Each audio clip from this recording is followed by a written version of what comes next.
이 시간에는 요한복음 2장에 나오는 가나 혼인잔치에서 물로 포도주를 만드신 그 표적, 기적에 대해서 어떻게 볼 것인지 살펴보도록 하겠습니다.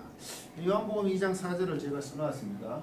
카이 레게야오테 호 예수스 티 에모이 카이소이 귀나이 후포 헤케 헤호나무 같습니다. 무슨 관계가 있습니까? 내 때가 되지 않았다는 그런 내용입니다. 이 본문은 우리에게 굉장히 많은 어떤 영감을 주는 예수 그리스도의 첫 번째 표적입니다. 이 가나 혼인잔치는 요한복음에서만 나타나고, 그래서 단순한 것 같아도 그 깊이를 알기가 좀 쉽지 않습니다. 요한복음이 다 그렇기도 합니다만, 먼저 요한은 1장 1절에 로고스로 예수 그리스도를 언급하고 있습니다. 마태복음 1장 1절은 다윗과 아브라함과 다윗의 자손 예수 그리스도의 세계라. 마가복음 1장 1절은 하나님 아들 예수 그리스도의 복음의 시작이라. 이렇게 나오는데, 반면에서 족보와 복음에 대한 부분이지만 요한은 예수 그리스도는 로고스로서 모든 것이 근원이시며, 또한 하나님과 함께 하나님을 향하여 계속 계셨으니까 그 관계 되심으로부터 시작을 합니다. 그 로고스는 하나님을 향하여 있으니 하나님과 같이 있었고, 결국은 하나님이니까 하나님의 신성이었고, 그 로고스는 태초부터 있었고 나중에 생명과 빛으로 오셨으나 세상은 어둠은 결코 깨닫지 못하였다라고 아주 장엄하게 시작을 합니다. 그러다가 갑자기 세례 요한이 등장을 합니다. 예수 그리스도를 증거하는 자로 자신은 그 영접하지 않았다. 참빛 곧 로고스가 세상에 왔으나 세상이 그를 알지 못하였고 영접하지 않았다. 그러나 영접하는 자, 그 이름을 부르는 자에게는 하나님 자녀를 건셔 주셨다. 이렇게 되어 있습니다. 여기서 영접하였다는 게 이게 조금 우리 번역에서는 그냥 영접을 했는데, 이게 파라 람바노입니다. 람바노가 취하다거든요. 이게 취하다, 같다. 그러니까 우리는 세상이 어둠에 쓰는 세상이 예수 그리스도 만드신 피조물들이 영접을. 이 파라요, 깨트로 뜻이거든요. 파라니까 깨트로 취하지 않았다니까, 아예 어떻게 했냐면 어둠에 왔으나 빛이 어둠에 왔으나 어둠이 깨닫지 못하고 영접하지 않았다. 이 말은 아예 곁에 두지도 않았다는 거죠. 아주 강한 부정을 하고 있는 거죠. 아주 관심조차도 없었더라. 세상은 그랬답니다. 로고스가 오셨는데도 불구하고 그것을 세례 요한은 증거하고 있습니다. 그래서 우리가 이 예수 그리스도 로고스, 그 다음에 세례 요한, 그 다음에 세 번째 언급되는 게 유대인들입니다. 예루살렘부터 제사장과 사제인들을 요한에게 보내서 당신 누구냐 이렇게 묻죠. 그러면 그리스도도 아니고 엘리야도 아니고 선지자도 아니라고 스스로를 밝히면서 주의 길을 곱게 하라는 광야에서 외치는 소리일 뿐이다. 26절에 보시면 1절, 나는 물로 세계를 주거니와 너희 가운데 너희가 알지 못한 한 사람이 있었으니 곧 내 뒤에 오시는 그이라. 나는 그의 신들매 풀기도 감당치 못하겠노라 하더라. 이렇게 되겠지. 그리고 요한은 세상 죄를 지고 가는 하나님의 어린 양이다. 또 성령이 비둘기와 같이 내려오면 그 위에 머물러 있으면 이것은 하나님의 아들이다 라고 유대인들에게 예수 그리스도의 증거자임을 스스로 밝힙니다. 그리고 제자를 부르십니다. 먼저 안드레를 부르고 메시아를 만났다 그러니까 베드로, 그 형제 베드로를 또 초청하고, 빌립이 부름을 쫓게 되고, 빌립은 또 나다나엘을 나사렛 예수다, 메시아를 만난다. 그러니까 나다나엘 하는 분이 나사렛은 무슨 선한 일이 있겠느냐.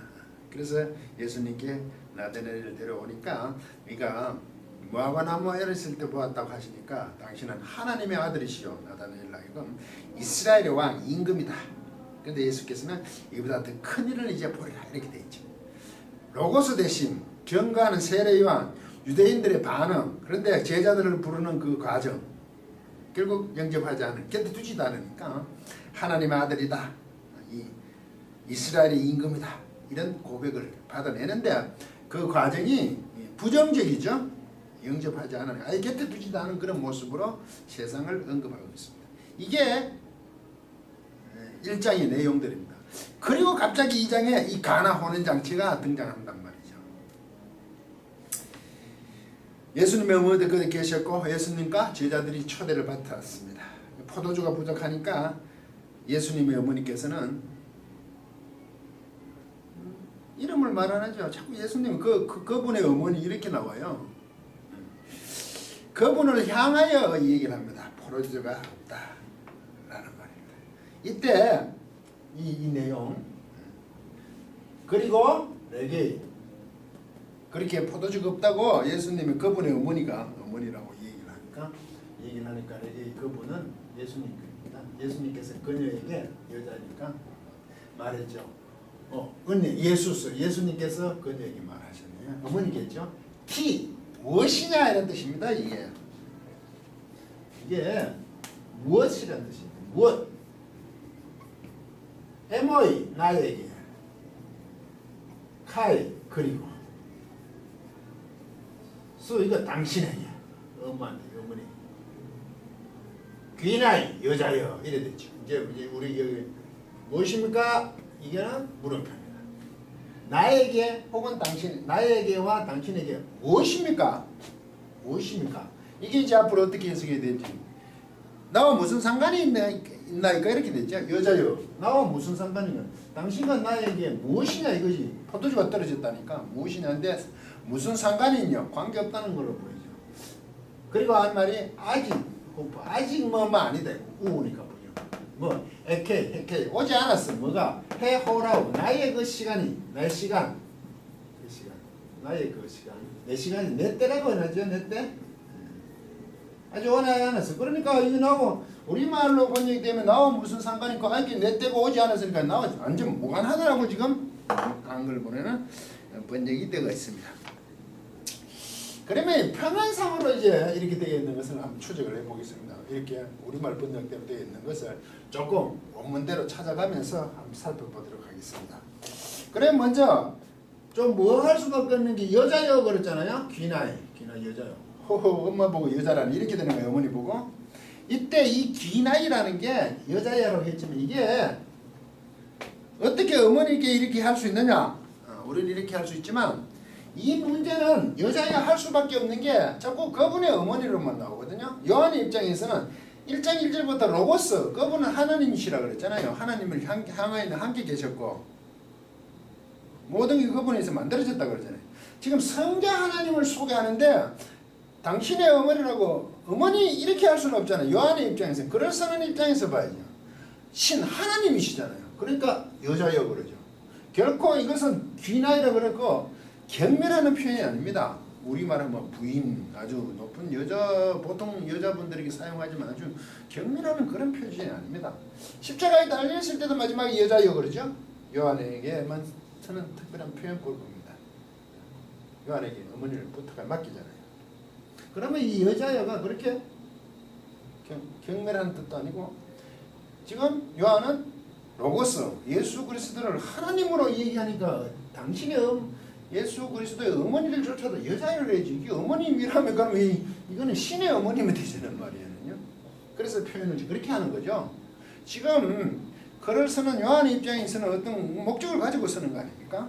그리고 두 번째 나에게 그리고 당신에게 무엇입니까? 그런데 우리말은 번역은 나와 무슨 상관이 있나이까 이렇게 번역 무관하다고 되어 있는데 나와 당신에게 포도주가 부족하다고 하니까 여자여 나와 당신에게 무엇이냐? 이것은 두 가지로 해석할 수 있습니다. 첫째, 우리가 번역된 번호로 무관하다. 무슨 상관입니까? 무엇입니까? 무슨 상관이냐? 상관이 없다. 내 때가 오지 않았다 그러니까 더군다나 상관이 없다 이렇게 볼 수도 있고 둘째, 나와 당신에게 무엇이냐고 물은 그 속에 나와 당신에게 상관이 없는 것이 아니라 나와 당신에게 그 일이 뭐냐 이렇게 물었을 때 관계가 있다고도 볼 수 있는 거죠. 중요한 일입니까? 이런 뜻으로 볼 수 있다는 얘기죠. 저는 두 번째를 택합니다. 왜? 계속 그것을 진행을 하시잖아요. 상관이 없으면 포도주를 만드실 필요가 없죠. 우리 일입니까? 이런 거죠. 중요한 일입니까? 물론 혼인잔치에 포도주는 아주 중요한 일이죠. 그렇게 물어본다고 저는 본다는 거죠. 관계가 있기 때문에 진행이 되는 거죠. 무관하면 여기서 끝이 나버리잖아요. 포도주를 안 만드셔야 되지. 근데 또 우리 번역들 어려운 것은 내 때가 아직 이르지 못하였나야 되겠죠. 나의 때가 이 호라오가 오지 않았다. 이 호라오를 가지고 통상적으로 시작할 때 이게 호라.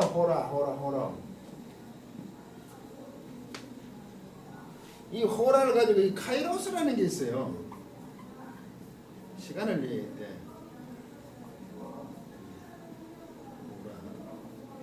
이거는 시간인데 어떤 시점의 개념이 강해요. 적절한 시기. 그리고 이 카이로스는 시간의 시기인데요. 의미 있는 시간이게 의미가 있어요. 의미를 부여하는 거예요. 이거는 2016년 17년 몇 월 며칠 탁탁 끊어가 이 연대기적이라고 그러죠. 우리가 그 캘린더에 있는 걸 탁탁 찍는 그런 시간의 개념이 가까웠다. 이 카이로스는요, 그 어떤 시간이지만 의미를 두고 있다고요. 어떤 그런 일이 일어나는 그때의 이런 거와 굉장히 강한 뜻이죠. 우리도 몇 년 몇 월 며칠이라고 얘기를 하지만 그 전체의 의미 있는 것을 일일이 한 시간을 이렇게 연대기적으로 배분을 하는 것이 아니라 중요하지 않으면 생략해버리고 어떤 부분을 굉장히 크게 역사도 그런 기록도 하죠. 빠뜨려버리잖아요. 중요한 것만 하지. 그런 의미의 카이로스. 그러면 이 카이로스가 아니고 호라오를 했는 이 부분 때문에 당장 지금 시간이다. 지금 저는 1차적으로 보고 있죠. 나의 때라니까 아직 안 왔다 그러면 내가 포도주를 만들 때라고 보는 것밖에 없잖아요. 1차적으로 보면. 그때는 아니라 이 말이죠. 내가 포도주 만들 때 이렇게 볼 수도 있는데 이게 요한이 쓰는 건 호라고 요한은 카이로스를 몇 번 쓰지 않아요. 대부분 호라를 써요. 그래서 이게 의미 있는 시간으로 볼 수도 있다는 거죠. 뒤에 기도할 때도 보면 호라 당신이 뭐 하실 때 이때 호라를 쓰니까 그때도 의미 있는 시간인데도 불구하고 그래서 이 카이로스 개념으로 의미 있는 시간으로 볼 수 있어요. 네, 뒷부분에 이제 제가 또 뭘 얘기해야 되기 때문에 호라를 잠깐 생각해 보았습니다. 이때 내 때가 이르지 않다. 나는 아직 오지 않은 나의 때가. 그러면 이렇게 볼 수 있는 거 아닙니까? 내 때가 오지 않았다는 이 때를 그냥 호라오 시간을 보면 내가 지금 포도주가 없다 그러니까 무슨 상관입니까? 그거 우리하고 관계 있습니까? 이렇게 해야 돼. 두 번째로 관계 없다가 아니고 중요한 일입니까? 그렇지만 내 때는 아닙니다. 이 말 아니에요. 그걸 만들 시기가 아니다. 이 말을 볼 수 있는 거 아닙니까? 네? 그렇지 않아요? 그래서 못하겠다는 얘기로 자꾸 들리잖아요. 이렇게 하면 내 때가 아니라고 얘기했으니까. 그렇습니까? 이렇게 표현하는 것은 이렇게 볼 수 있죠.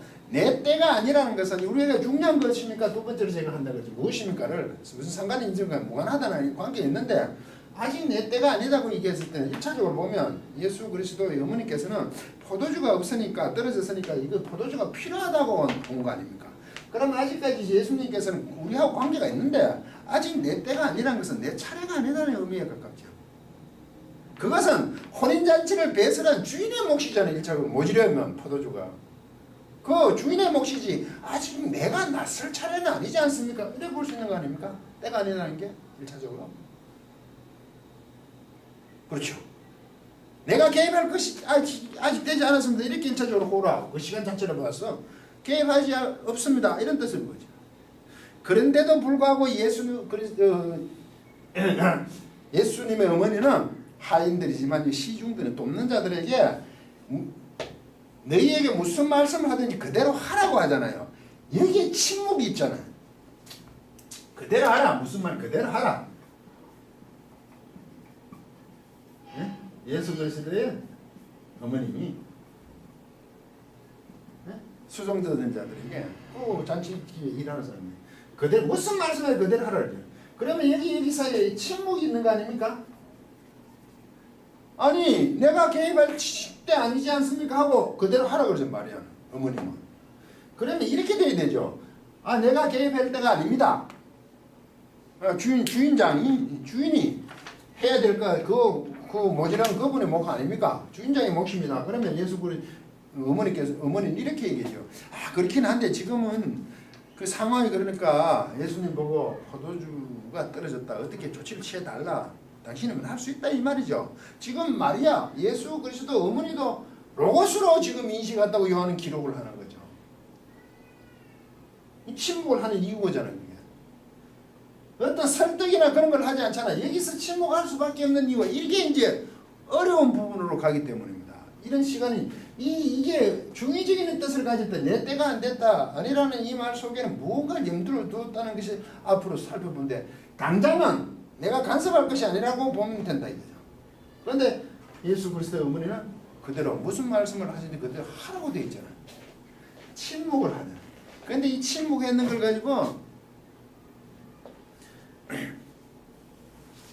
우리는 그 가끔 캐톨릭에서 그런 얘기를 하잖아요. 이게 중보기도다. 예수 그리스도에 대한 중보기도다. 마리아가 예수님께 이렇게 부탁을 해서 하게 했다. 그래서 이것을 우리는 대신해서 마리아에게 기도하면 예수님을 하려고 기도에 듣게 해달라고 이렇게 우리는 대신 기도를 중보기도를 볼 수 있지 않냐. 이건 과연 예수님 같습니다. 그냥 요한은 침묵하는 겁니다. 이 사이에 뭐가 있긴 있는 거죠. 이제 뒤에 가보면 왜 침묵을 했냐면 그 배경들을 살펴보면 좀 알 수 있습니다. 그리고 물로 포도주를 만들고 나서 연회장도 아주 놀라고 그 혼인잔치는 아주 기뻤다고 나옵니다. 이게 1차적인 표면적인 내용입니다. 문제는 이제 여기서 생깁니다. 이렇게 하고 나면 여기에 이 가나 혼인잔치를 2장의 바로 앞에서 세워놓은 그 모습이 우리를 하여금 좀 당황케 하는 겁니다. 다른 복음서는 없는 건데도 불구하고 이 글의 배경을 보면 1장 1절부터 굉장히 장엄하게 시작하죠. 로고스. 창세기 1장 1절 세장은 그 태초에로 나오잖아요. 그리고 이 가나 혼인잔치의 표적은 공간복음에서는 없는 거 아니에요. 그런데 이것을 앞쪽으로 당겨놨잖아요. 공간복음에서는 마태복음 11장 5절에 보시면 이랬습니다. 세례 요한이 질문을 합니다. 당신을 기다리니까 오실 리가 거기가 맞습니까? 소경이 보면 안전뱅이가 그러면 문둥이 깨끗함을 받으면 기머리가 들으면 죽은 자가 살아나며 가난한 자에게 복음이 전다 하라. 처음에 이렇게 나간단 말이죠. 예수 그리스도의 복음 사역에 대한 부분으로 질문하는 게 이게 곧 메시아임을 얘기하는 건데 여기는 가나 혼인잔치로 예수 그리스도를 드러낸단 말이죠. 굉장히 달라요. 그리고 이 살펴보면 요한은 그 물에 대해서 조금 다르게 생각합니다. 좀 뭐라고 신성시해야 되는 겁니까? 그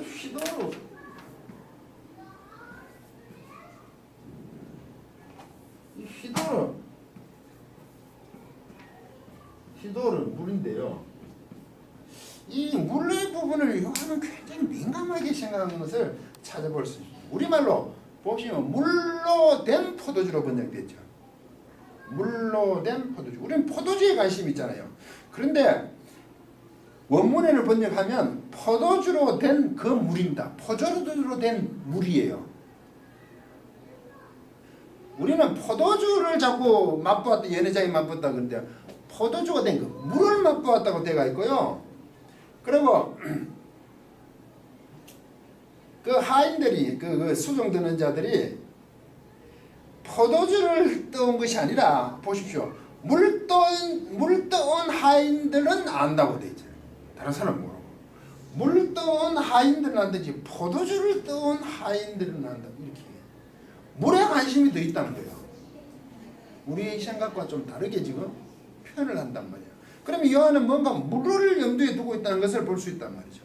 그리고 3장 5절의 뒷장에 보시면 물과 성령으로 나지 않으면 하늘을 갈 수 없다는 게 물과 성령으로 되죠. 물과 영입니다.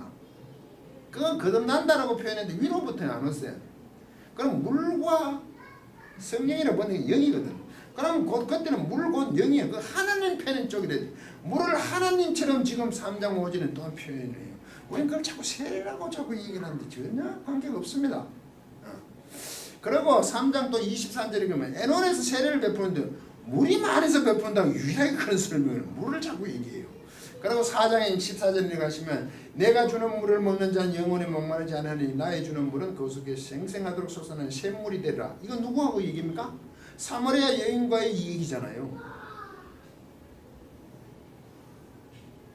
그리고 7장에 가시면 명절 끝날 큰 날에 명절고 큰 날에 예수께서 있어서 예측하셨어요. 누구든지 목마르거든 내게로 와서 마시라. 나를 믿는 자는 성경의 이름과 같이 그 배에서 생수의 강 살아있는 물의 강이 흘러나오리라. 이렇게 되어 있죠. 이게 물에 대한 부분이 포도주보다 분명히 우리 물론 포도주에 대한 가나 혼인잔치를 했는데 지금 물을 강조하고 있단 말입니다. 요한은. 그래도 물을 계속 끌고 가고 있어요. 그 내용을. 그리고 그 뒤에 그 물을 채우라 그럴 때 유대인의 그 겟레를 따라 왜 물 돌 항아리 있잖아요. 6개를 채우라 그러잖아요. 돌 항아리 6개 채우세요.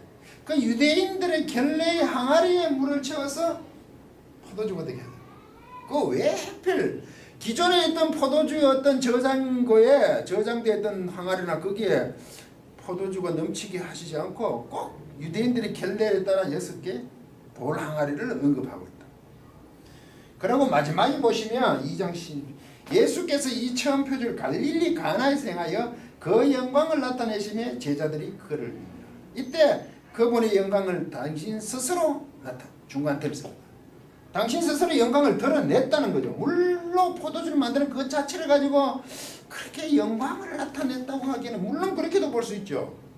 이렇게 표현은 그 가나 혼인잔치에 돌 항아리에 넣는 그 물로 포도주 되는 그 자체의 영광이라는 것은 굉장히 높게 본다는 얘기죠.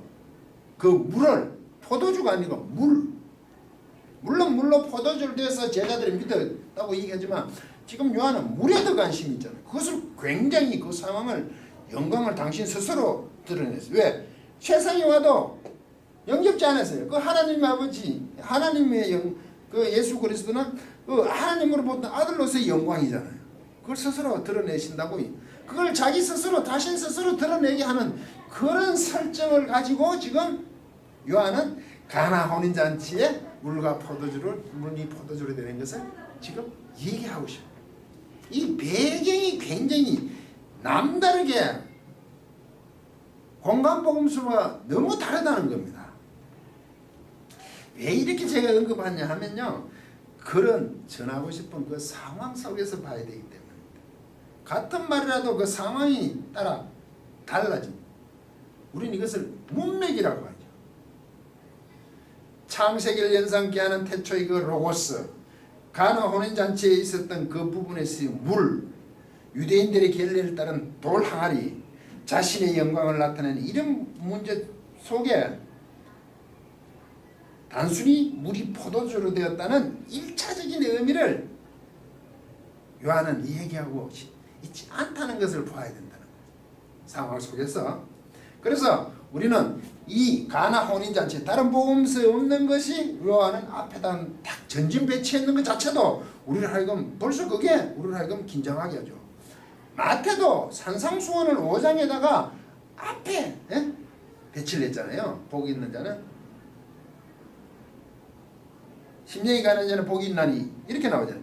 그거는 마태도 출애굽의 신의 산에 계명을 받는 것을 염두에 둔 것처럼 산에 오르사 그런 배경을 두고 왜 유대인들을 향해 하니까 마태복음 기록을 할 때 그 산상수훈이 그렇게 예수님의 선포하심이 곧 하나님이 신의 산에서 출애굽할 때 복음을 주신 그 십계명을 하여금 율례를 주신 그것을 연상케 하듯이 앞에 전진 배치를 한 것과 똑같이 가나 혼인잔치도 그렇게 앞에 두었다는 거예요. 왜 이런 요한은 이렇게 앞에다 이 혼인잔치를 배치했을 거예요.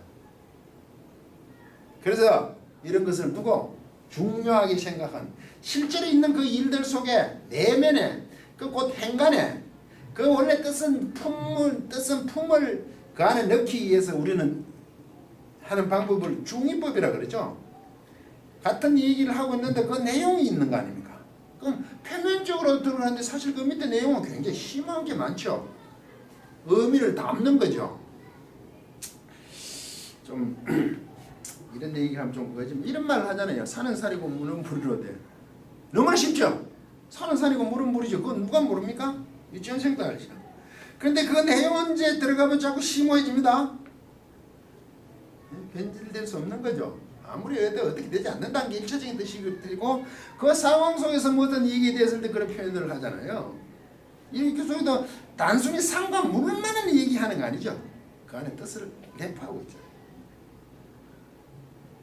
이렇게 되면 이 4절에 있던 내 때가 아직 이르지 못하였던 이때 이것을 다시 한번 볼 필요가 있다는 거죠.